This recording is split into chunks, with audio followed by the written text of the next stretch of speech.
Assalamualaikum, para pecinta jejak beksi yang terbaik. Kali ini jejak beksi akan mengulas tentang akar mula silat atau main pukulan Betawi. Kisah ini jejak beksi kutip dari berbagai sumber, terutama dari senibudayabetawi.com, guna menambah wawasan dan pengetahuan kita semua. Semoga konten ini penuh manfaat, dan buat para pelestari seni budaya Betawi serta pembuat video dokumentasi silat Betawi, kita doakan agar mendapat balasan kebaikan yang berlipat ganda. Amin ya robbal alamin. Orang awam mungkin sekadar tahu istilah bela diri silat tanpa tahu istilah main pukulan.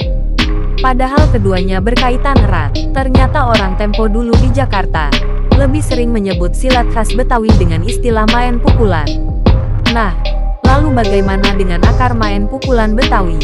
Seperti dilansir main pukulan pencak silat khas Betawi karya G.J. Nawi, aliran main pukulan Betawi berdasarkan akarnya dikategorikan menjadi dua, yaitu akar aliran luar alias aliran dari luar Nusantara yang banyak dipengaruhi oleh ilmu bela diri kaum imigran Tionghoa dan akar aliran dalam atau aliran Nusantara. Akar aliran dalam atau dapat dikatakan aliran ilmu bela diri lokal, selanjutnya berkembang hingga menjadi aliran main pukulan Betawi. Sebelum main pukulan berdiri menjadi aliran tersendiri, main pukulan ini terpengaruh dari budaya dari luar seperti imigran Tionghoa asal Tionghoa Selatan.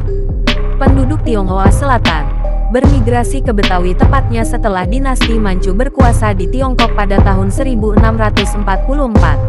Adapun ciri-ciri fisik mereka antara lain, rambut bagian depan dicukur dan memakai taucang.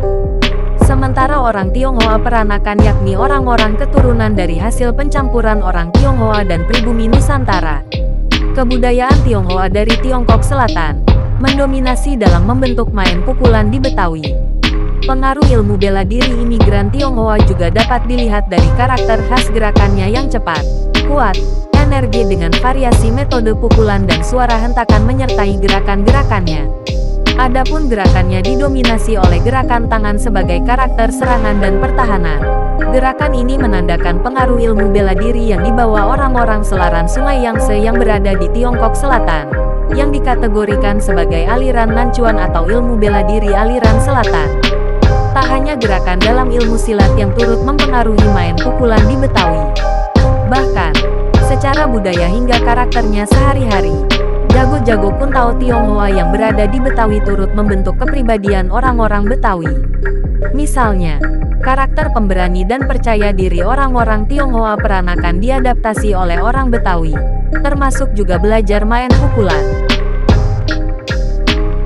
Nah, sobat jejak beksi di mana saja berada, itulah sekelumit cerita tentang akar sejarah silat Betawi, yang amat kaya dan beragam, hingga banyaknya aliran silat Betawi.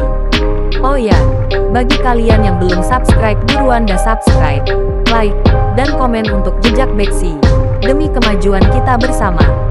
Ingat sobat, subscribe itu gratis tis alias kagak bayar barang secuil. Wassalam.